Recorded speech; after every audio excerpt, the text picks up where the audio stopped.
Hallelujah. Hallelujah. Hallelujah. Boy pamin thang chas kau se. Adong nak zan le ape ko chwa to khe. Ram thok ma thau men la. Se boy pa ne khan za fa ye sung loi. Pathian thang that anuam. Boy pa ni lama kan shwa ye. Minung ni khwa kan khan na kha. Minung ni khwa kan khan kan tinaten. Mi ko khan nak zong hi. Lung china iban to ko khan nak lung china rak nei ter tu zong kha boy pa thiam rak sagao. Ama ni rak thok chang mi se. Se cha chum boy pa ni lama kan shwa ye. Chung lei leng lei thong pang chia vial te. Hi program a cancel ter khau tu vial te borok chia vial te kha. Boy pa ni akan phen hei pia ke. Lung lom te le nuam te na dong nak tiang. Chan kam man kho he. Boy pa pi nak mel chun nak se. Boy pa ni sum pa nak chau kau se. Tam pi ni biak na te te khang lo nak te in. Bum pa kan te te khang mi te te tam pi nan Boy pa ni nan long china rian na tuan. Ka chuan an chau ti ka mu te ka.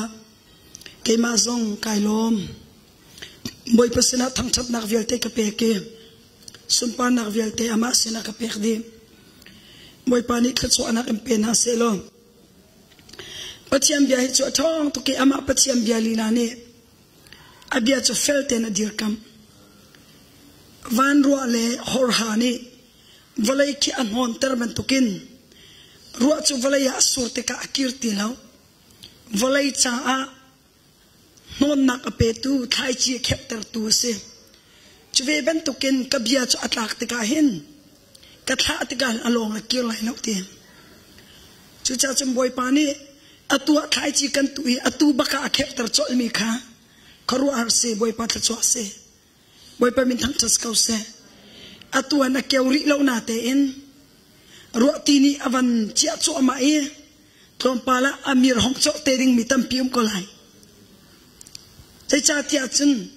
abia se. Abia chu anung athong. Pathiam bia anun ning le athon ning he. Kai ma kanun na kan te te ta tu khan na thin phang ai o ko pi cha. Chim khau lai lo un til kadira chuak deu deu ya. Ka khazela city chun abia thon nak se. Ama pathiam bia lila ni thon nak pe ke ama bia lila ni khan. So coding in ko rom rol vial te zong kha. Ama ne control e ka so apek cha. Tu ben tukin kadir ko lang mang nak se. Atu ben tukin Crusade kan kalahin. Tu tan zong sa gaw he. Pita panin amok bakka na kamong na. Kake zong he pay vial fa ni. Tan pa ka nga itok. Insa sa sela kami nga le. Amal sunga kan kake kakin nga le. Akamasat nga le.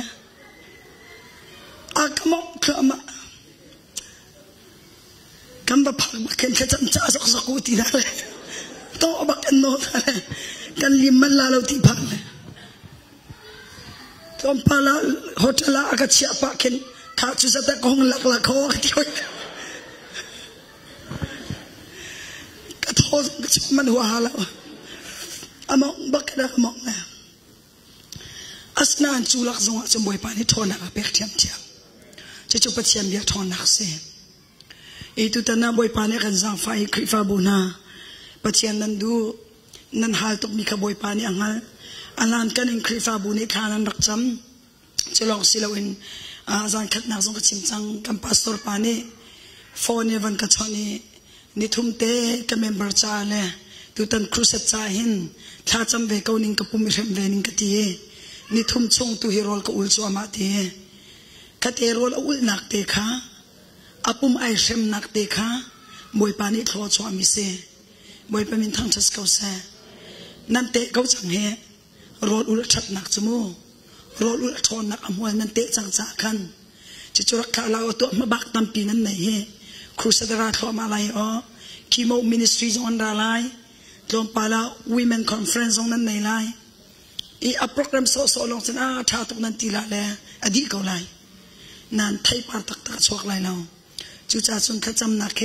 แฟกเตนรักเตสงสารโลติค่ะซ้อมกันดูน้ำนั่งกระโดดตุกเกทดำตุกเกนหัวชนะนั่งกระเชียนั่งกระเจ้าเข็นนั่นขดลางมันบัชชารำดังนี้กันในโลมีโพล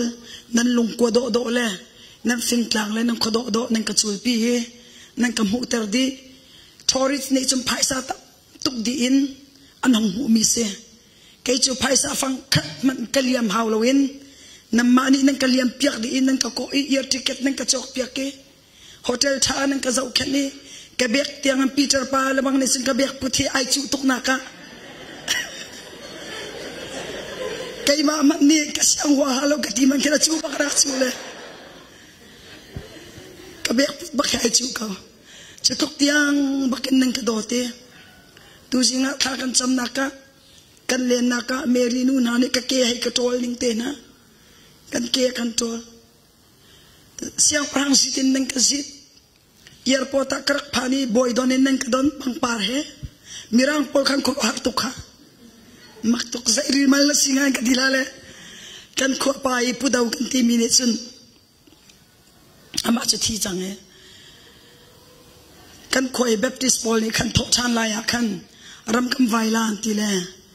นังเฮรำมาเอาลังมังมีรำเรียกลังมังมีนสิเลยรำสานักกงนไทยลารำสาคอยกาดาทีนไทยลาเลยคอยกาเลยดารำกำไวทัดงารู้อนาคงกันเชียวตัวตีเลยรำไวดึงมีปัดลิงลงเตนิขันอัมฟูเลมเวเลนชัวอาวันชิมนั่นกัลไลจุกาจนตุ่มหงเลี้ยนพิมลาเลยนั่นมันสวายอัมโฮมตุกาเห็นสารมีอันกิงลาเตนันรู้อะไรตีอามักตุกหนึ่งเหอัมโฮมทัดหนึ่งเหขัดเลยขันไว้นี่ขันเจนติมข้าขันนกบอยนี่ขันนกบอยนี่ขันน้ำวันนกได้ขัดเลยไม่ทายบักกันเรดีบักน้ำวันเกินนั่นแหละขันน้ำวันฮอตอันนั้นไม่ใช่ไม่ไล่ที่จ้ะน้ำวันฮอตไล่ไล่เราที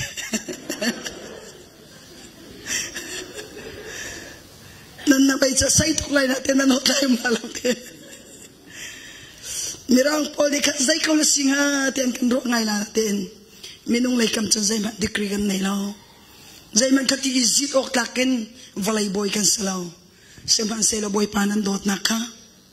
นั่นหลังตริสยังพรังโดนี่นั่นกระโดนี่นั่นกระโดดเฮ้นั่นฟันเอท่าทายนั่นมานี่นั่นรุกเรามีเบรนท่าท่านั่นกระจอกเปียกกระโดดงเงินนั่นกระทอมมีนั่นเองฮานั่นดินฮานั่นฟ้าเลนฮามุทัยมันจอกเปียกเราอินนั่นกระโดดที่นั่นหลักสองตั้มปีเฮนั่นกระโดดมีเวียเตบอยปาตูนี่อลาซานขัดสวานักอัมเปกเอาหน้าเสไก่ล้อมตุกตุตานั่นสินทางชัดนวมบอยปานันดูปัจเจียมเบียกชิมติกาไก่มาซงอากาศทบตุกเวได้จ่าเตียจนนั่นลงชินนั่นอ่อนนี้นั่นเจ้าลามีนิคันตั้มตุกปัจเจียมเบียทัดโทนักอากาศเปกเวกชิมป้าบักเข็มบอยปานี่อาหารตุกมีนาจะบอยปานี่อาจังฟ้าตุกนาเลเรมาอากาศเปกทวามาจ่อเบ็ดขี้อากาศเปกทวามาจุจ่าจะนั่งส่งลอยตุกเกนั่นสินิปัจเจียนทางชัดนวมตุกเพียรจะนั่งบังกับเพียรเวทเขาไล่แล้วกันเพียรป้าเวทเขานั่นไล่สนาเต้นกันเองจานักทักกันจำเปียกเต้นอะไรถ้าจำนักกันกระบอมสงสารลูบอยปานี่มาบักตั้มปีอากาเปียกมีอุมีจูมาบักเต้สงจนอามาทนนักทองอินการกระลานโคนักงาไคลมการโคนักงาถ้าจำนักกันกระบอมมุติค่าวันอินจากกันดูนาขวิลคันลงลมนักจุดเสลอไคลมตุกโอกับเพียรสวยโมนิกาปานี่อวันกระจะลังมังแลกระชิมละวาจนนักเดียกที่สุดเลยเสียสังโนลเรเวนสังโนลอับรามสังโนลคันดิคุมานั่นสินาราเต้อวันกระจะกันไลฟ์เตคารักเจ้าเลยอบิสักนูวายามอนใจอนะมอนใจออนจูกระรักเลียวปัจเจียนันดูตุกเลยรีไวเวลฟักตุกันอาคัมเปียกนักมุนสิจากกับพิลบักนาเลาเตจุเตจูปุลปิเตนรักกชิมเปียกนาไลติจากขันสิเสกรักชิมลากตีกชิมตุงเราจะรักไงล่ะเลยอากาศโสดเลยจิตใจจนโมนิกาปานีบิอันชานาอันไงนะทานจำเปียกนะทาจงรักจำเปียกเรื่องมังงูปัจเจียนเรียนจวนตูนายกันนุ่งไหลเต้นทาจำเปียกกันเฮรตุกทารักกันจำเปียกเรื่องมังงูที่ข้าลงนักเตะฟันชาตานากันดูมินาซี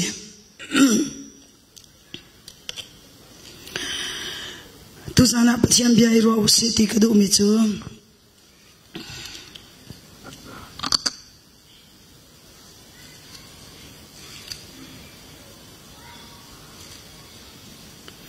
siang perang peninak ame pakatin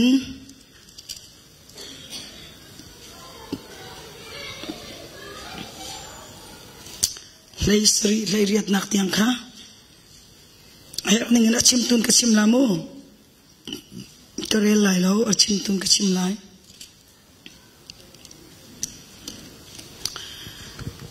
siang perang peninak angan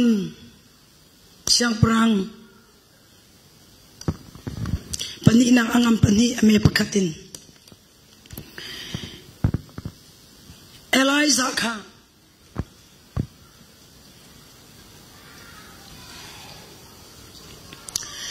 Eliza ka pathian ne chon mi chu kha puchi min kan lak chang lai ka sina te chu cha chen I tho ti pathian ne chon cha ama tanga hin prophet siang in aumi ama tanga hin prophet training academy prophet fale te ti mo prophet fale ti tampian ikha pathian ne aka au cha kan lak chang lai puchi min kan lak lai hika hen I tho lo bethela kal ti aka ti cha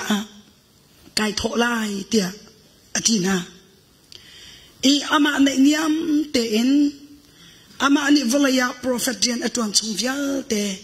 ama zo khe tu ding cha le ama bom tu assistant namu bom tu ding cha khan Elisa kha lay atwan chu ma liwa khan Eliza ni apuan kha ai phoi Elisa kha ai che hong ka zul ti ti cha alai thuan na cho tum le athabu vial te kha akal ta ke Eliza kha rak zul Eliza ni in zai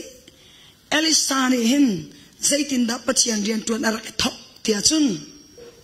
thong tha chim lo kadang danga zai danga tu alo na ten pathian rian tuan ai thok ning chui tin se Eliza kha boy pani aman liau pi si cha makha Eliza zo khen le khol an thlon chana aruk sai bei piak pita pani ka bek aka piak ban tok pun khan abek put piak rola elaya arol ainak kutol nakti than piak ki kutol nakti toi piak akutol piak bawa impact zo khen ama Eliza zo khen kha Elisa ni pathian rian tuana ai ro mi se chutte sen arak zo khen ani kat te mo na ni te in abodi kat te ko se abodi kat te in kat te khan arak zo khen chutte sun nu na chong Isaiah da ai chi ati chun spiritual father amu kharau pa ai chi kan ni rama chun kan ni mi phun chunga chun kharau le a kan chambau tuk te karo mi chu kharau le ya pa kharau le ya nu ti mi icha kan dula to pa te boy pa ni avan kan man ve sia chun boy pa ni chiti akan thuk ti kan hal sia chun kharau le ya kan chom ken tu thazar kan pe tu asmina upat kan chiam tin hala dom te kan chiam tin hala chichu kharau le ya kan chambau tuk nak se thanding ma tukin kan chan kholaw na khrifa kan sinate in I upat kan chiam lo tuk I choi san kan chiam lo tuk he tia kan halve ti in he tia kan do na kan soi na kan tuk na dom tlai le choi thlir si lo in thang chiat le ke phel kha kan lung put si cha thachu achau ding ga tluken kan chau lo I tharau rama thanding nga tluken kan chang khola Eliza ni Elisa chu kha kan rakum chang te kil kalin ani tho bethela boy pani kala ka fial chu cha chun nang chu kan rakum chang te nan Elisa ni du ne mamlo nai sai hivya te karian vial te kal takin kapachom nak rian kal takin nanol kan zuli nanung kan zuli boy parian katuani asinate in adi dok tiang kasini nai chen nan lo tiang kan thalai lo kan pia tak lai lo kan kal tak lai lo nakal nak po kakalai nanun chung po chu nakal nak po kakalai de akha adu lo kha tak adu lo raktan adu lo kha Eliza ni angal sa chuti si chun I tho neu si eti tho pi khoi kan da ani tho te chun kil kal na ni tho kil kal ti mi chu ni zani ro khacham ni zani singka khacham na ga chun kan nu la na sen a zai mazat ka chim chang kil kal chu khoi ka mun da si ti a chun pachani za so mangen khan khazor dan nan tan chang lai kanan ramanan lut chang lai chu cha chun itimu ati chu lewa chun jordan va pikha atikwang akha leo pise tiva bi se chung I tiva kwang khap mi cho arha athong ngai cho mi ti kwang hinan tan lai te izipin an luat lewa khan chun release kha acha piak chiana highway PSR piak na 2 million over an sutil kan an kal I cha piak chia in leirwan kal seman selo Jordan vatu chu kan cha piak ti na lalo zup na kan tan lai te chu zup na kan tan ti ka chum pathian kwang kha levi mi phun ko hat mi ani khan an liang an zot lai te chu pathian kwang chunga chung zaida te chun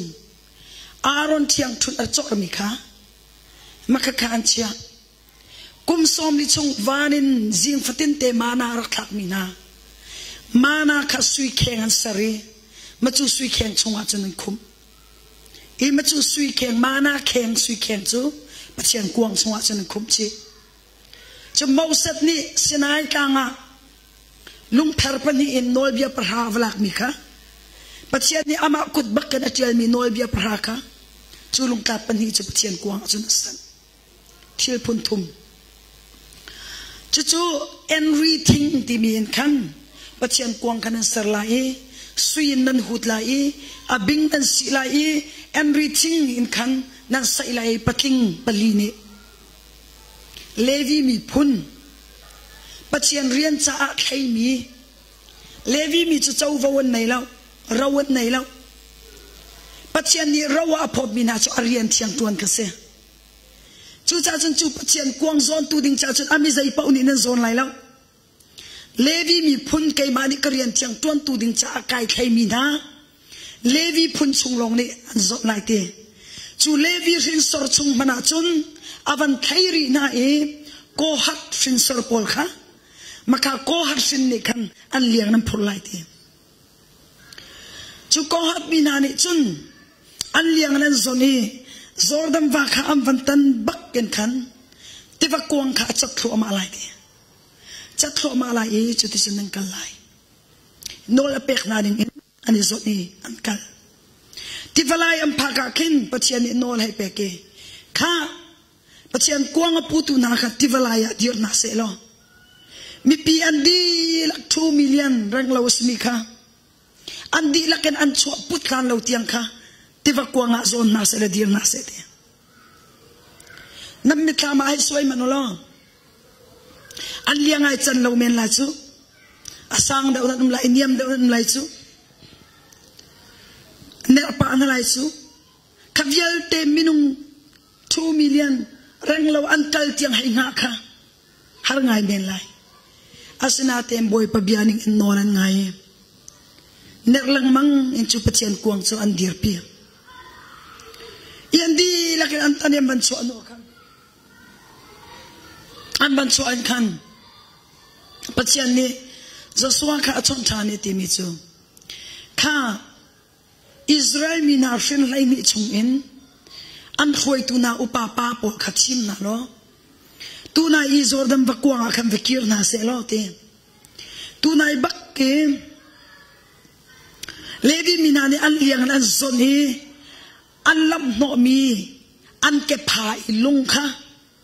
vachar na se lo tu zani nan ri anak ding munahin nam phun lai te Jordan va khan achak dewa kin anha dewa kin lung mil tam pi zong men ko lai asuma khan lung mil tha tha lung phunok ding cha lung mil lung pher tha tha zong men ko lai nai pachian ni khan lung pher tha ko ter na lo lung mil ko ter na lo alak termina achar termina cho re thai ngai in an zot mi pachian kwang an zot nak an ra thai nak ke pha kha kene lung pha kha char termina cho se chu lung chu nan lak la I tu zani nan ri anak ding munan dam phun lai de zai cha tia chun mai le chantam pi aliam lai nan fa len hani hi lung phun ni zai da si tia anin halte na tika hi Jordan vakwang pi hi pachian ni athon nakin Jordan va ti kuang a pachian kuang zon buin an rak dir ruanga hi ti va pi arak chati leirawa 2 million rang lo minung kha leirawa kan rakkal boy pathon nakan si ti kha nante fa na lung china anvan hal than nak ngading cha ngal ter tu thil lo nak lung phun anan sia lai te chu cha chu nin ne khri fa bu na khri fa bu chung in anu pum pek te ka le boy parian nan ton te ka hen a khri fa bu rian me me na are thai mi salao boy parian tua hin nan ra thai nak ken e char ok takin phun ok takin nan zon tak tak mi pachian kuang sa se khri fa bu kuang zon lao mi phun kuang zon lao tang kuang zon lao boy pa kuang tu hin ani zon mi se chu na ni zon na ka chun re thai chan tam pilai nam phurari chan tam pilai mine soi sel nak ruanga ti ram nak ruanga nan lung chin an ne rangai min ha tampi lai seman se lo na zon tak tak mi pachian kuang si na zon khen tak tak mi nek lang mangi na kalpi mi hi boy pa kuang boy pa nol pek ningin boy pa nol ngai nakin asia chun chu na ra thai nak ke pha chu boy pa ne sarve te lai boy pa ne phun ve te lai mi zai lung china da phun lai nan te fa na lung china phun te lai boy pa min thang jas kau se chiang rim tem boy parian he tuan lo zum ok tak tem boy parian he tuan lo nek lang mang bu zong boy parian he tuan lo na zon tak tak mi hi pachian nol bia khase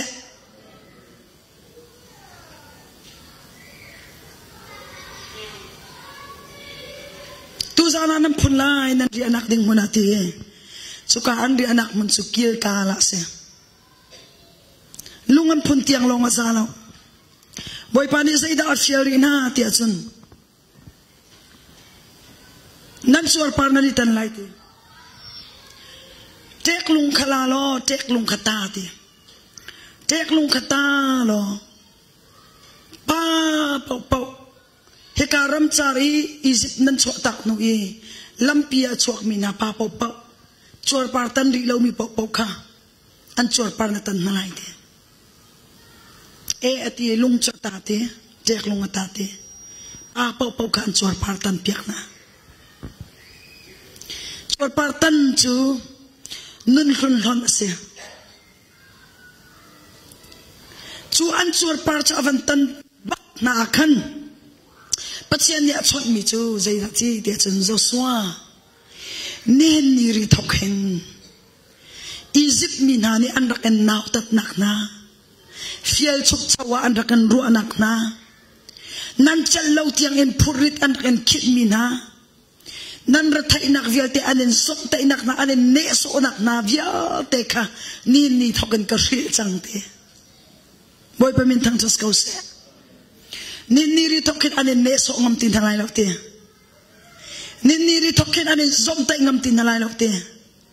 zai cha nan chuar par nei tan chang cha te churi thoken chun ni fatin te en Patsiani mana athak piak mina mana kha chap mana kha dong I chuchun zai rol da ai ramani thok te chun kanan ramina chuak mi ti da rol ti sik an na khan kha rol kha ai ramani thok e chu cha chun kil kal chu chuar partan nak mun nun lun thak nak lung chin chuar partan nak chin lung I the bau nak mun lemas nin ni ain kan ni chu kan leng lai chuar partan hi pachian ni akan fiel ti lo na in zaida akan fiel nat chin lung chuar par khatan hu kan te zarmaya angan pali ame palia chun pachian rian tuan ok ding cha nan chin lung chuar par kha itanu te boy pa min thang chas kau se kapiang 30 so long nga lo chin lung chuar par tan lawin chin lung puta jisu khrini chang kharau ni lung chin khen lawin pachian du nak tak tak ai chim khok lo cha pachian ni anol angai lo mina cho ahu ha me athon nak he akal pi khau na lo Israel mina khanol an ngai lo pawa chim an ngai lo pawa pachian ni rala do piti na lo mana apek na ruang asim tuk na la ding puang tuk le an sang lang mang le adok nak chum pachian chin hang chang le pachian ni hemi na he kakai piti na lai lo te asina te mausat ni Israel mina ni kanengai chi kam vakal lai kan ral chu kam valu no than na lai kam vadau than na lai ente esla uram am chon liau kha ram am chon liau kam besim phai kho minung parani khati kan an chin hun nak kha moi pa ni thai boi pa chin hung ve kan kalpi ti na lo te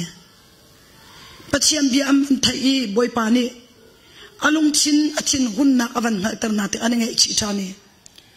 boi pa ni akan ngai chiam nak nga boi pa ni kan ngai chiam ko se kam vakal thana le kam vadau ko thana lai ti lewa khan mausat ni kal lau te zai cha pachian nol na ngai lo cha achin nan hun tar cha an kalpi ti na lai lo te an kalpi na lawa chun nan tai lai lo te chu cha chun boy pa umpi na kan diti mi chu anol ngai na ken rami se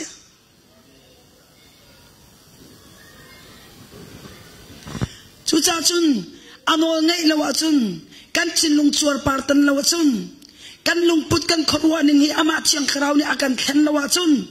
pachian du nak to khi kan du nak as khau bal lo kan chim khau lo chu cha chun afsa angam pali ame kul thuma nan ruwa nak le nan lung put le nan ruwa nak sar tharmina si ok si te ro mangan lai ni a nan chung lai nan lung chin kha adi ekin pachian ni en kheng na se chu tik long long a chun atha mi thil le atling mi thil le pachian ni alom mi thil khanan na kholai te chu cha chun lung chin chuar partan lo in boy pa lung ton pho se chu cha chun an lung chin chuar partan khaboy pa ni rak fial na Joel chung zonga ati mi chu nan leng yang lei puan kha silong in nan chung lei puan nan chin lung chuar par tu khatan ho nak chin lung puan tu khat khe ku akan te chu cha chung kan chin lung puan khe a bathal kal nak ding cha chun kil kal ni tho hao bathal ti asulam chu house of God tinak se boy pa nak mun boy pa in tinak se boy pa ni pi mi in chu nak se cho chu cha chum boy pa ni pi mi sinak ding cha chun chin lung chuar par tan ta ha chin lung chuar par tan lo in boy pa nak mun boy pa pi nak boy pa hu ham ni pi nak chuai nak Bethel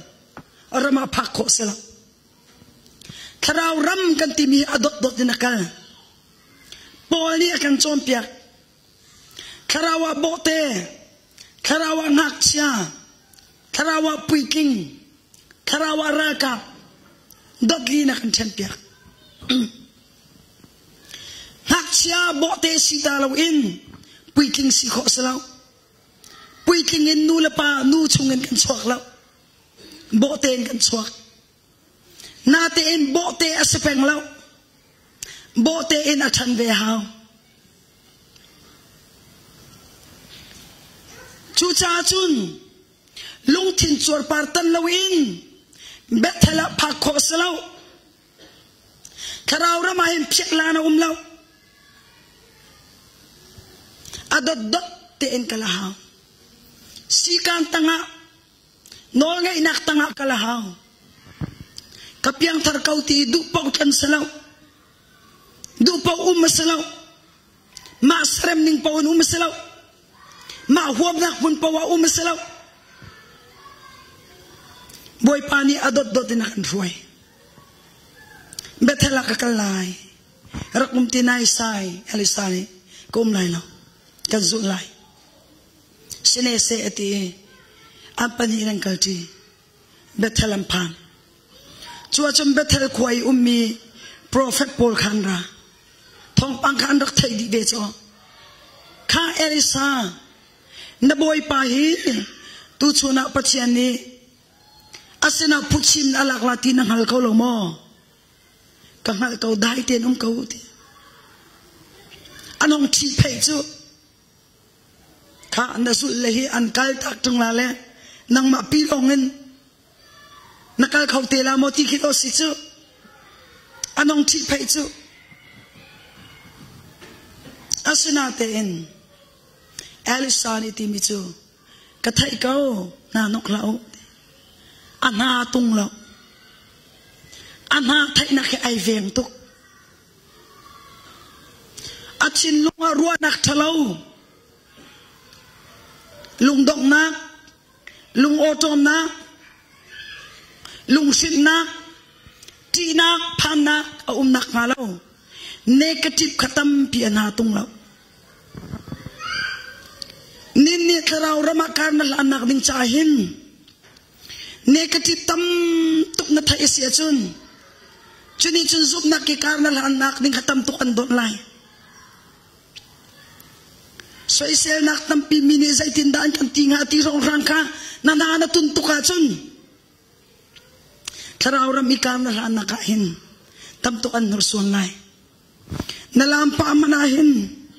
mini zai tin lan ka tinga ti narwa pa chun nalam ning na fokap minat audiam lai mini zai tin dan kamuti bia pilau thana champa cho ma kapong mini na e thai solati khana na tuntuka chun nalung na chiti ka sia chun na chilung vai von lai bachiam bekama dir nga thuk na dir khawlai lo ka thai ko rak so kal len lauti tam tu kan hatong lo zai cha negative tam tuk mi hoi kom thalo ni hin kan lung putan kan kho tuk chengya ama ekal chi ama ko mi kan lam pia hoi to na chen ai hong kau ri kalai hong ka sulta ko pial ta si ti chen pial sol foi tuk cho chú cha chân na focus mi kha na pia so na ngalaw pui king rama kan kal chu ma liwa hin leng lai chil ka tam tok na natung ha valai lai chil kalpi mi ni chum valai chil ka kalpi ve kau na se nang ni chun khrawram lai ka focus to ko betak lai ka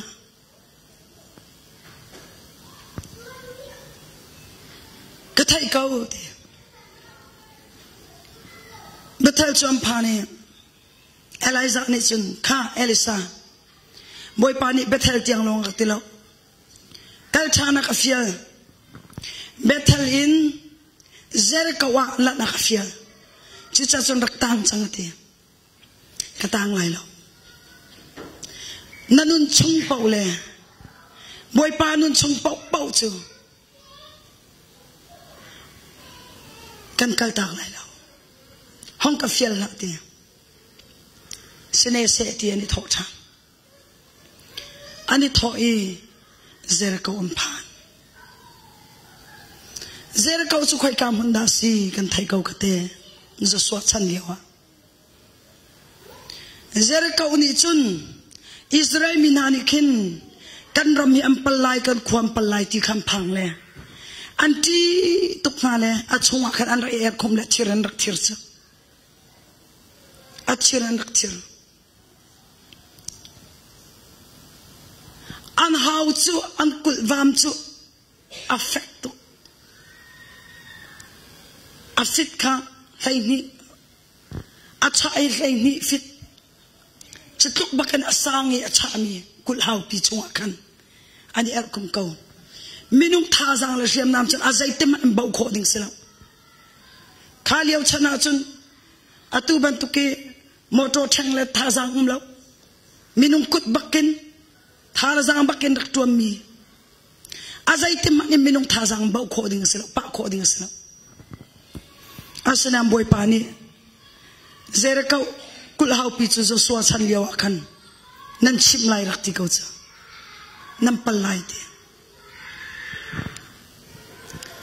chu Zerka chu pal ding na thok te kana chunga minung nan chun ti na kan khat kan dal pa se tani mo kan hal lo les chu kan kan zoom tu ni kan chim lang mang mi chu kan fian lo mi chu zelasi te chun Satan cha thong tuk le kan tilang mak chu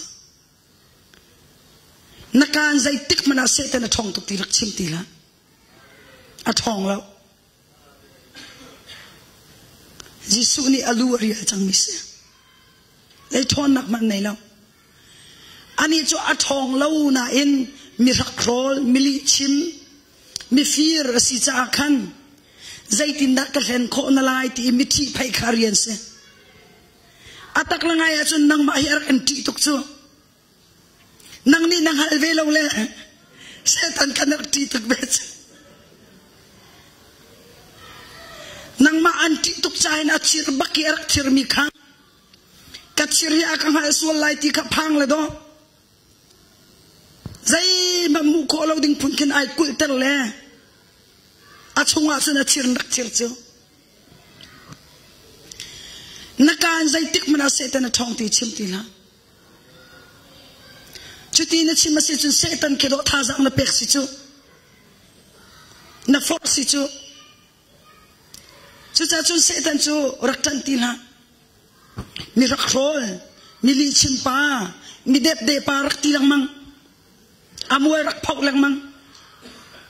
zai mana rel la anti tuk ti rak ha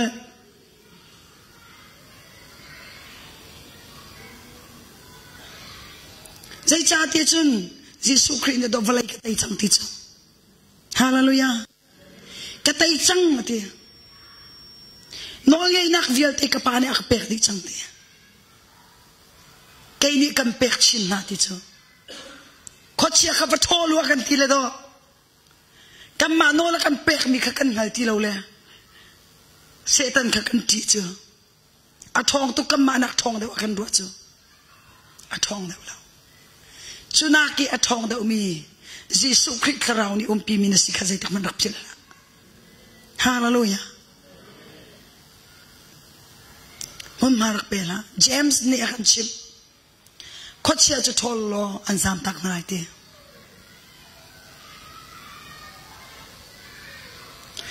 chu cha chun chu ser kau pi chu nam pa lai ti kau nan lu no lai ti hi chip nak ding cha siam nak nam mang lai lo nam man ding mi chu zai la si zing khata vel khatin nam vel lai ka khap nan hot lai lo nan ka nam phi lai na maya hen mi kal mi an san tlai lo na an der thom na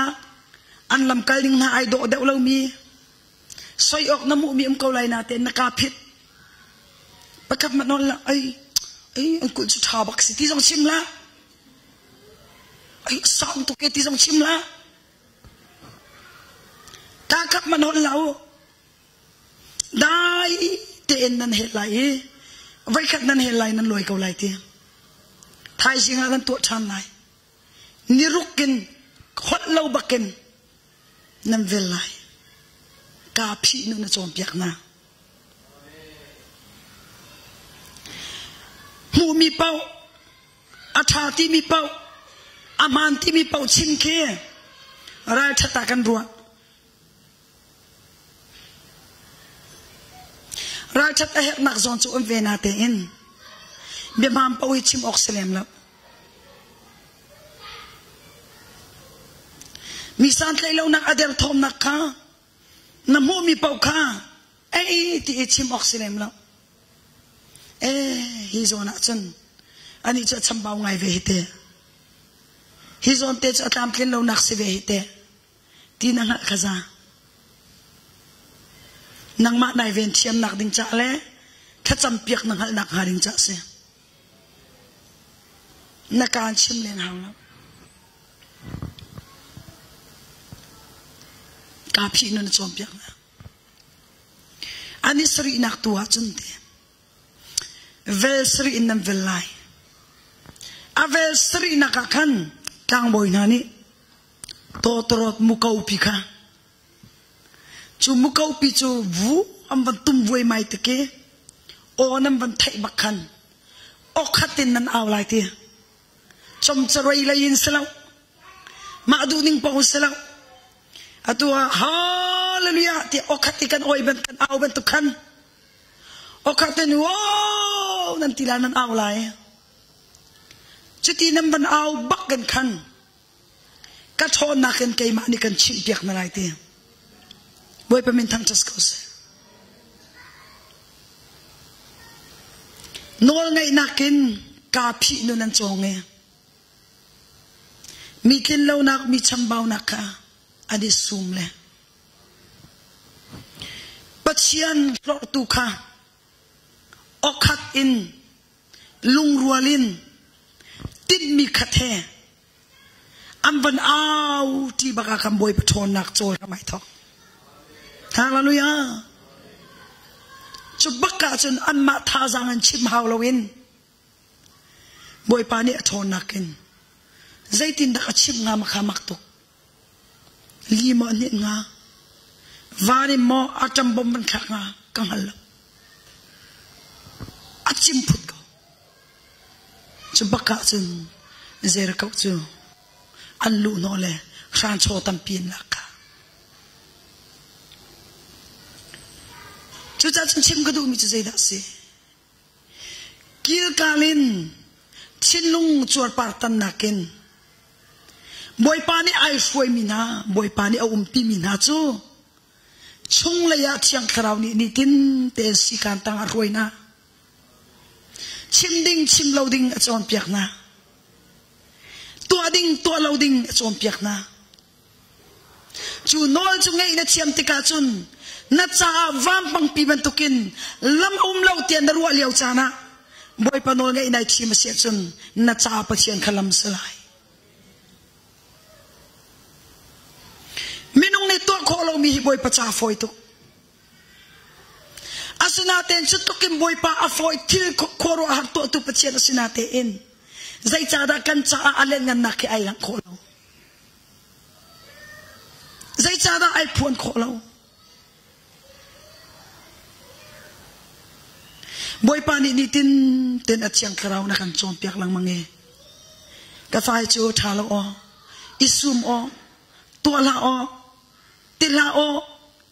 nem ten akan chip akan chompiak lang mang natin akan chip mi instruction akan chip mi punglalam nolbia kan zultilaw kamati sa dunak tukha karitay lang mang boy pano ngay naknakin kan ma feeling kan ma kansa chip kan ma lungput diram nakin diriam tukin biarkan chim tontika isum law tukin biarkan chim tika lung chuak pawin biarkan chim tika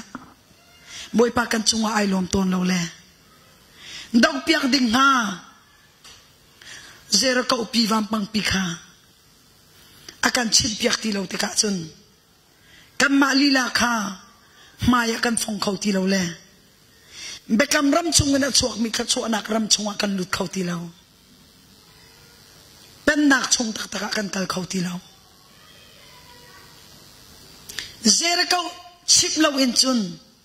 zero ka pa law in chun kanan ram chunga lu kho sa law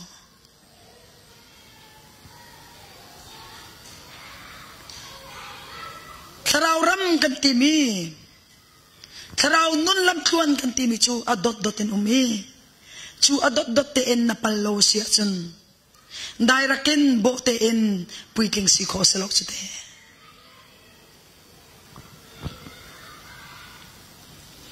Israel minaka sikan tang baka ruina Egypt sultan nak chun kan chu chang na la kha aza chang nan lu chang nam makaling kalu atin halaw amani pa ruina chu chuna mim mai tomin zana mai tomin pachani ruina ye arhuaining na zau in pai ni tin ten rakal kha zana kala hera chun zana pachian kamui nak chunga ancha cheu na kase chun li na kala hertika boy pa chu ancha thadem zaktu in mim mai tomin lamahu saktu na pachian se GPS bentukin GPS ni chun kan kaldu nak address akan directin akan siya khawlaw asinate en GPS tu ni chun kan kal nak ding address in kha zaitin dakal oxiti mi alam tu kha kan musak ke apiala hersun ke apiala kanti ora apiala hersun ora apiala kanti yutan tu ay changa si chun yutan tu akante ni tin ten nanun naklam tuana hin taksina ka napil tuk changa si asun highway pia du fa nak hakaw nak highway pia nakal chu ma chang tika khan chu highway pi lam tuam pi pia nak ding lam tilaw mi aval ha tuk chang mi lam pia nakal laya khan na chunga nong mi GPS bentukin lanam husak tu an roi tu chiang kharaw ni chun kha lam pia chau tuk nakal chang lai khe highway pi na phan chang lai khe isar siam nak har tuk chang lai kirthan nak ding har tuk chang lai sau tuk kal ro nuwa chummo naban kirthan ti mana khan hi tam tuk do na chana liam chang lai hi chu cha chum tam tuk na chan liam lana khi kirnak chan thaum khi pial zok zok yu thang to zok zok nanon nakat siyang kharaw ni an chompiak bitam umlai machu na tun thiam lo e anol na ngai lo e poi lo chu kirnak ding lam te kaula chu tika khatika na tilang mang se chun highway pi na phak nuwa chun GPS kha dai bak chang lai highway pi se chun kirnak lam ti lo le mani sar siam nak lam ti lo le GPS ka dai dupinum ko lai dai di puim tika chun ruwa dam min do na kal ko chang lai chu chon tu na nai ti lao lam hu sak tu na nai ti lao ke akal chang o ora piel chang o ti chon tu na nei ti lo te ka chun na lieleng khiama chang lai na umahang lai to para chin phan na kavan ra lai ka piel chang ko la mo khoi ka ma singa na ti la le na lung chim vai va ramai thok chang lai khoi ka te la khen tal ning lo khoi ka te singa mo ti in kal nak rep rai hal lo khin na thrau nun na ke avak vai la le nun sewang na umlai nun ro char na umlai boy pa umpina boy pa chot nak o na thai khau ti lai lo thrau mi si tung e thrau o thai ti lo hi lia leng khau tok ko nun siawang khau tok ko ra la tha khau lo chiang thrau ne kan chot lo wa chun na ngam khau lo chu cha sun chiang thrau huai na khi na tun chiama be pito ma lung chuak pawon selo ma du ning pawon selo kai ma mu ning a chun kai ma ruwa ning a chun ti so selo chiang thrau ni zaitin da karlang na se ti akan du ti mi amani akan huai na su chiama pito chu cha zera kau chom phani Eliza le Elisa chu zera kau chom phan Eliza ne ti tham mi chu kha Elisa pachian ni zera kau tiang he tilau Jordan alanri akati cha raktang chang ti katang lai lo zera kau khoi ummi prophet pol khan ra hoi kha chuti na ti chang he na boy pai hi chum chunga choi selai he puchi min choi selai he andak thi pai ka thai ka wal lau de a focus apial lo nak ngarin cha kiang kap khatam tuk anha tung dula a focus bakha zo chuti ka chun zere ka uchun ani thok tha ni khoi ka lam phak te chun Jordan tiang chu zer ka wi ummi prophet Paul ni khan anzul ve kauna e asuna te in anni tu chu Jordan va khan tan ngam ti lo Jordan va chung le khan an dir le alang tu khan hai chot na kha nakal le ya chun Eliza ani athon na kan Jordan pi cha lai le kir lai tu achun Eliza ti la lo le zaitin da kir nak lam na hal ti tung lai lo na kir khok ti tung lai lo ti mi besi phai na thi phai na tam pira sema sa chu thi phai nak le besi phai nak chu ana tung du la a focus kha azul mi pa Eliza kana chepen ninne zum na ke karna lan chu ama liawa hen kadang danga tam tuk nal chin lung merla nalung chin cha tem ven na korwa ning cha tem ven hi ka korwa na ki zum na ke tharau ra mi kar kala na ka aka chom tu semo aka thantar tu semo asilawa nuwa ka tol ter tu da si aka tap ter tu ding da si ti mi kha cha tem ruat zum na ke kar na lan na ki andon tu si achun chan tha pe la chan tha pe la napachom nak charian mani napachom nak asinain napachom nak asinain patsiane nai pet la ina ke zup nak karna lan nak ding cha e an nur suang tu ding sia chun patsiane pani nak ai hau balla apakhat nak pengai hau nai mantika nariana si pitiklonga patsian kabia telai ti hirak timla biak ko lo chana phat telai hika karat lai te akan kalung china tha ka cham lewa luk kalung china ong lang mi te chu zaitan kan kalai ka ngalau kamma khrifa bu tha kan cham nak zonga zani tha kan cham naka ka chim chang chu zaila si ti achun zo e chunga ken Karao mang tama tung te lai te. Pathiam bia chim tu an lau cha sala. Chim chu ma kau zong hen karao mang tama tung chu ma. Ngal kho ti lo na. Châu lang kho ti lo na. Karao mang tama tung chu ma chang. Chun atua chun krifa bu ni program nam ban soi le. Nan kan som le alak te thong cha kan chim nai ho. Zai chan akal lai chu kang halau. Zai chan arau lai chu kang halau. Asina te in boy pani chan thil sining a thlen chu ama chang ai khleng te lai. Atu ban tuk peng han kal te lai lo. Prophet mingan na pathian mi man na chu. Atu mirang pol na mo. Africa lay pol na mo mundang kadang i. Boy pani ay mang tuk mi na pol ke. Tondu pa wa ton kon stilaw. Antong chang ngay du cham pao song wa ngay ko stilaw. Resista to hao chang. Aman liam hao chang.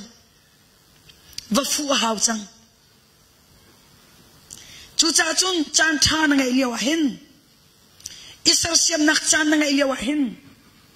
Dai khang lai chi. Veni an hu liaw an fu liaw hin. Na chakot kakao pi ay on liaw hin. Na sayak doon.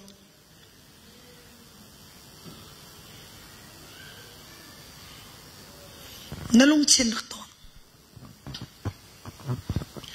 Pathiam biya aman faktok natin kan nilay may sinatsan aman klom tukri. Atunan sinikan dirpi mi thong chahe. Hizak kachung ka dirpi mi thong chahe. Kumlay nga. Kumlay riat kasin. Nihin ni tiyang study ka to amido ka dirpi o. Tam tokdo saan karakpe ka. Bible res ho long sa. Rol ul nakin chiri la nun ritiang do kampum isamin. Boy pamipay kan ko la hibet lihi kan chawo. Chuchu alak ten do kanin fa na hi. Hituk man fak mi asmi kan nun nak tapin kan chimi thong chahi. Nadu nak zon pau kan rak chiki. Nadu ning pau na chole nak chale. Daw nak cha naman sual si chun. Na cha a fan ruak kang lai.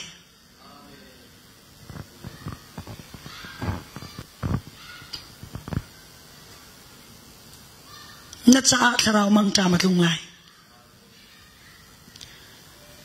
Kan hoy papakat ni chin ka jang fak to.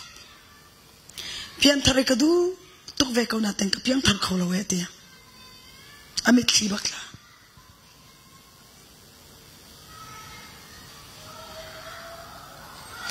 Boy palok ter lo tu ka chmo. That du zong that ko sa lo. Ili po len du zong ali po ko sa lo. Zai tu ki kan ma zong ni kan dot na I kan zon ru na kan se na zong amu. Chiang khara bom nak lo chun tan ok tha lo chu. Zum ko nak lung chi na kan pe tu chu chiang khara do si chu. Na du po in pathiam bia hi chok dak la. Online tamapol. Na pai samu nak fang fanga minung pakat ni achim mi thong ta kakat te. Pakat ni achim mi kakat ve I. Pakat achi ati zuam cho terkha. Na chati nung tong ngol chang.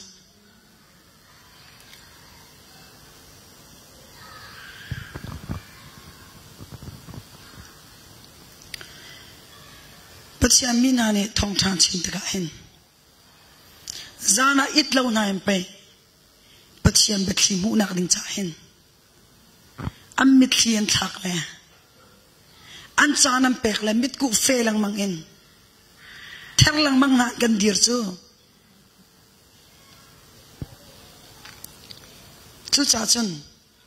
Pathiam dia man fa tuk mi se. chu afak tuk mi pathiam bia chu alak tem fa na silio hin zaire lo na kumna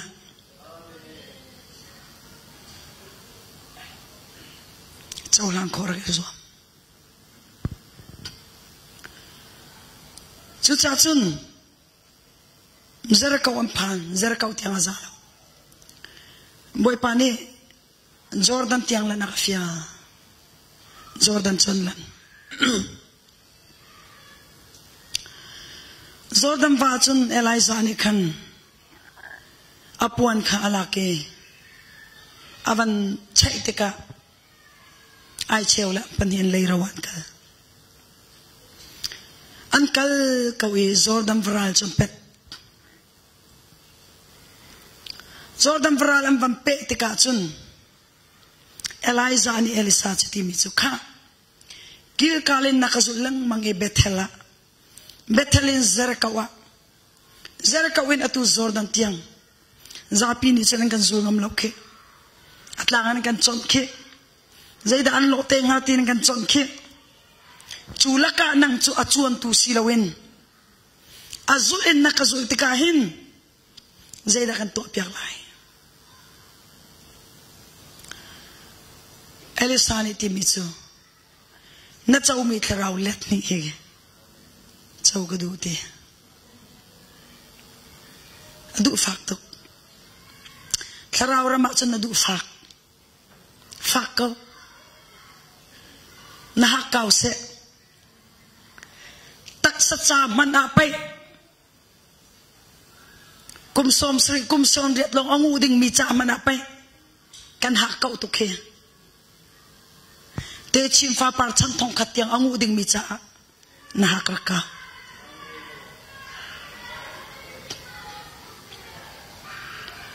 Elisa na kahal mi ahar to ke kanai mi chu hai kal lo kanai mi paisi su kam pek nga kanai mi pit yang ni alat ni chu kay mani kam pek kho mi stilo ahar tuk mi chese asnain harman selo nasinin kai then e na ka mu kho ti lo tiang khe na focus apial lawa chen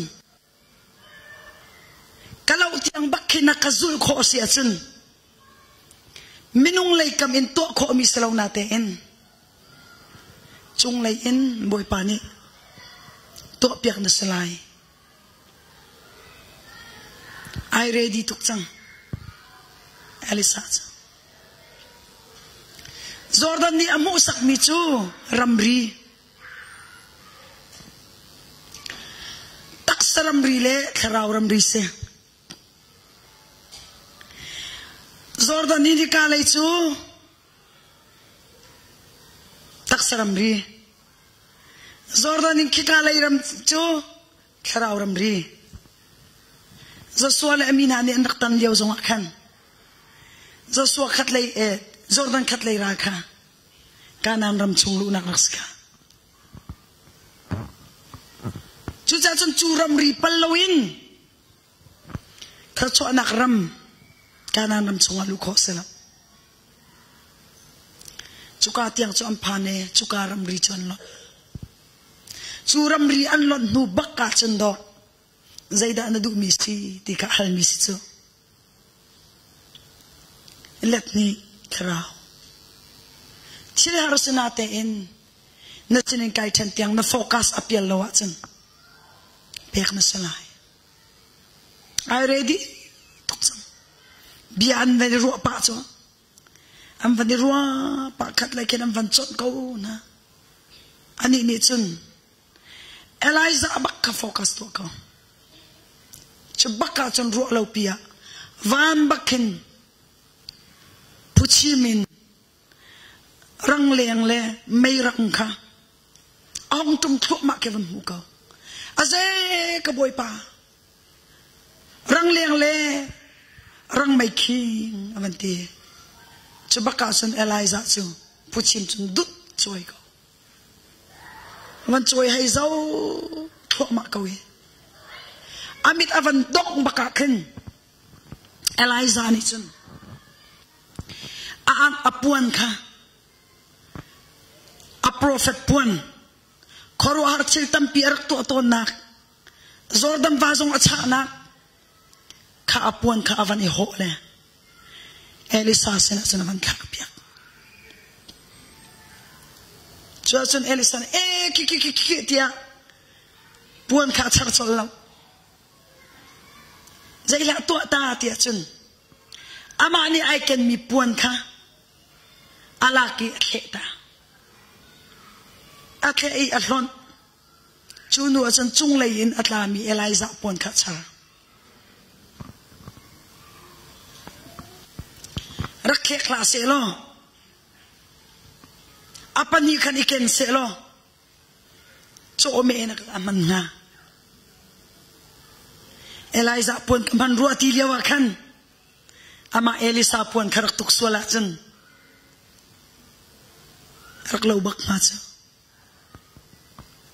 pachiam bata ka serwa thrau se serwa kan tiliwa hin kan taksa sinak emotion at chok mitang he arak mana foi tuk cha chujasan ama alai kam sinak taksa sinak vialte ka ama ngal chiana ama thai chiana ama ani arak ban kho ve mi puan maka athe bake alon bake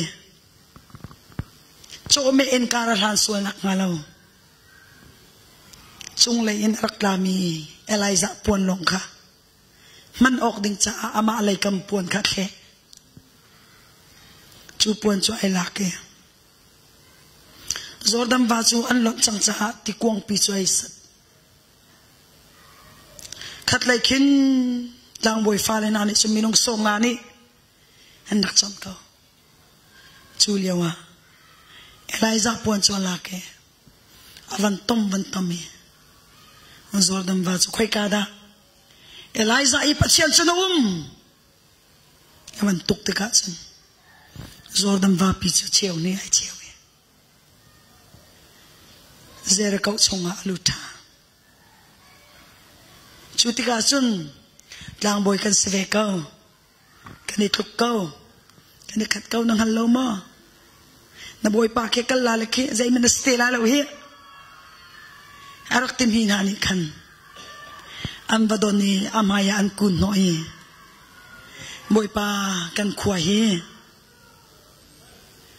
anuam tukau natin kan tau mi ti thian lo cha naw an rok lang mang kum awi kholo rakan to pia thar kan champia rakan bomo ti anti chang nin ni ahin kharau level in nam pian thar nak zong ai khat ko lai cha cham ti chiu chiu kan dak si to ko ai ka hal tuk mi to ko si kan khwa mi to ko si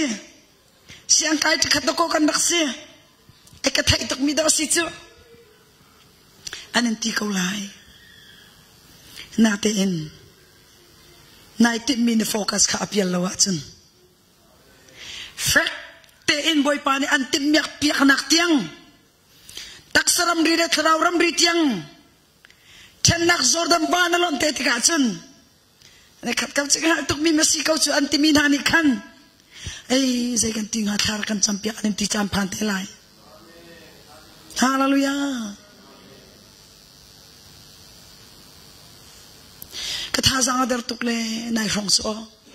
nunga ka tol tukle kham kan champiak lo pachian viaten tha zang rakam pe anin ti chana phan te lai chu cha chen na focus piak la se na muitin nangan sual nak ngalo na lam pa hin na muitin ka pachian se hika pulpita na diri pachian na thang chatin solo na sak pa hin na muitin ka pachian se hika kan diri thong cha kan simpa bu hin kan muitin hi pachian dot nak le pachian ne akan tipyak mi batak ngal ter ka kan muitin se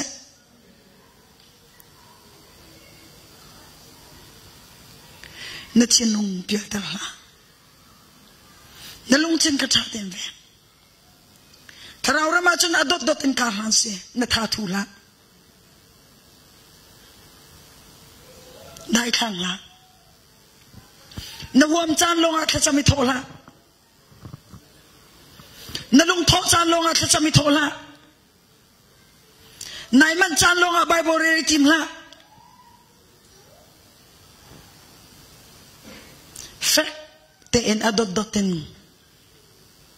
karna lani midang cha kha chu purtu midang cha an lung thainak an harsat nak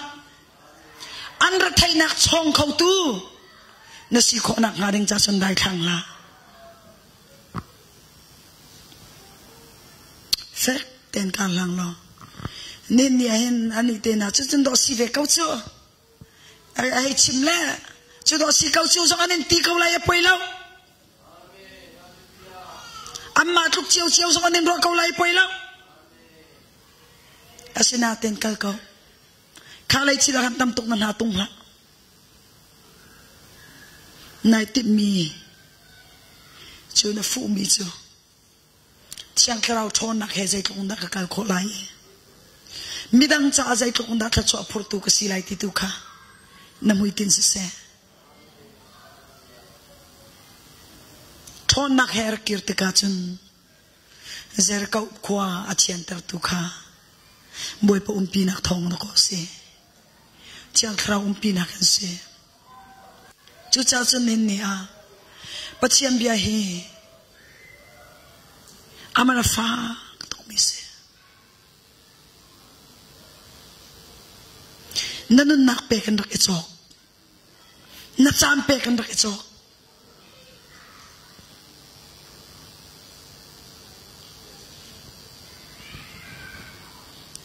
chu cha chun nin ni afu ba kem fu lo na lung chin ka an pial ter tu chil pa phone zong se khau Facebook zong se khau zaidang TV a YouTube pa kan chin lung apial ter tu ding chil he tam tok minaw na zong chu chiam volai tak sanom nak pum sanom nak zaudo nak puaya vakal nak kon len nom nak chil akan pial ter tu chil tam tok chula ka chun pachian ni antim piak mi muitit nangan suanak alaw fek te na ma chu zo chi lo pachian bia in nanun nak he rak chek zung za mini atha anti mi pawa khang rak zuang la pachian du na ka simo boy pa bia ni zai tin da kan ti mi he pachian bia in nanun nak ta phung rak se chuti chan nalung chin focus ka pial lo te in boy pa la rak zau zung za lo pachian ni antim piak mi muitin akar na lani midang cha ka chu apurtu na si khonak ngaring cha dai thang lo te le thathu lo te in huam chan le lung tho chan long si lo in nanun nak na chan nalung chin di lakin boy pa mi pair ko zung za ti he pachian bian tha jang pek la for fe kan du mina se boy pa ne bia ka chuan kan pek ko se worship team pol chung ar kai lo pachian kan thang chot na lai